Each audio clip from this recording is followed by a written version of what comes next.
ഇനി ഞാൻ വരുമ്പോൾ ഇവിടെയെല്ലാം മഞ്ഞു മൂടി കിടപ്പുണ്ടായിരിക്കും. രണ്ടാമത്തെ തവണയാണ് ഞാൻ പാപ്പിയെ തനിച്ചാക്കി നാട്ടിലേക്ക് യാത്രയാവുന്നത്.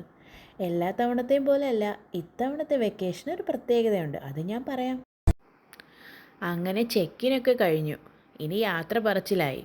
എല്ലാവരും ഒരുമിച്ച് പോകുന്നത് കൊണ്ട് പാപ്പി ശരിക്കും തനിച്ചാവും. പക്ഷെ അതിൻ്റെ പരാതിയും പരിഭവമൊന്നും ആളിനില്ല. ഇതിലൊന്നും ബോധേഡല്ലാത്ത വേറൊരാളുണ്ട്. ആരാന്ന് മനസ്സിലായോ?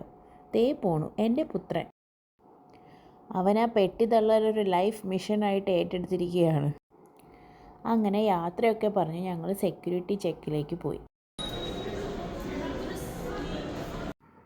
അങ്ങനെ ഡ്യൂട്ടി ഫ്രീ ഒക്കെ ഒന്ന് കറങ്ങി ഒരു ചെറിയ ഷോപ്പിംഗ് ഒക്കെ ചെയ്ത് പതുക്കെ ഞങ്ങൾ ഗേറ്റിലേക്ക് തിരിച്ചു.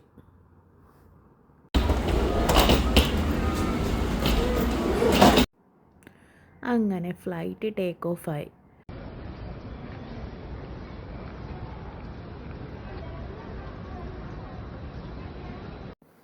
ഞങ്ങളുടെ ലേ ഓവർ ഖത്തറിലായിരുന്നു.